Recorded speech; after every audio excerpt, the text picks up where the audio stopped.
કપુરાઈ ચોકડી પાસે સર્જાયેલા ભયાવહ અકસ્માતમાં 4 લોકોનો માંડ જીવ બચ્યો છે। ગત મોડી રાત્રે શહેર પાસેથી પસાર થતા હાઈવે પર કાર પર આખી ટ્રક ચડી જતા 4માંથી 3 લોકો ફસાઈ ગયા હતા। આ ઘટનામાં કારનું પડીકું વળી ગયું હતું। આ અંગે કોલ મળતાની સાથે જ ફાયર વિભાગ અને પોલીસની ટીમો તાત્કાલિક ઘટના સ્થળે પહોંચી હતી અને રેસ્ક્યુની કામગીરી હાથ ધરી હતી। કારમાં રહેલા 4 લોકોને ફાયર વિભાગે ભારે જહેમત બાદ રેસ્ક્યુ કરી બહાર કાઢ્યા હતા। વડોદરા શહેર પાસેથી પસાર થતા હાઈવે પર તરસાલી બ્રિજથી કપુરાઈ ચોકડી તરફ આવતા ભયાનક અકસ્માત સર્જાયો હતો, જેમાં સુરત તરફથી આવતી કાર ઉપર આખી ટ્રક ચડી ગઈ હતી, જેમાં કારનું કચરઘાણ વળી ગયું હતું।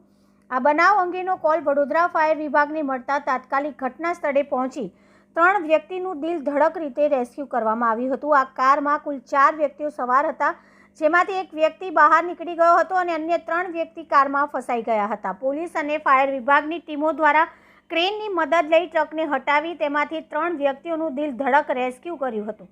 જો કે આ ઘટનામાં ચમત્કાર થયો હોય તેમ એક પણ વ્યક્તિને મોટી ઈજા થઈ ન હતી। વડોદરા જીઆઈડીસી ફાયર વિભાગની ટીમ દ્વારા ભારે જહેમત બાદ 3 વ્યક્તિઓ કે જેઓ કારમાં ફસાયા હતા તેમાંથી અજયભાઈ, સંદીપભાઈ, તુષારભાઈ નામના વ્યક્તિને સામાન્ય ઈજાઓ પહોંચી છે। અકસ્માતના પગલે ભારે ટ્રાફિક જામના દ્રશ્યો પણ જોવા મળ્યા હતા। સ્થાનિક પોલીસ દ્વારા ટ્રાફિક જામને હળવો કરવાની કામગીરી મોડી રાત સુધી કરવામાં આવી હતી। સદનસીબે આ અકસ્માતની ઘટનામાં કોઈ મોટી જાનહાનિ થઈ ન હતી। આ અંગે કપુરાઈ પોલીસે વધુ તપાસ હાથ ધરી હતી।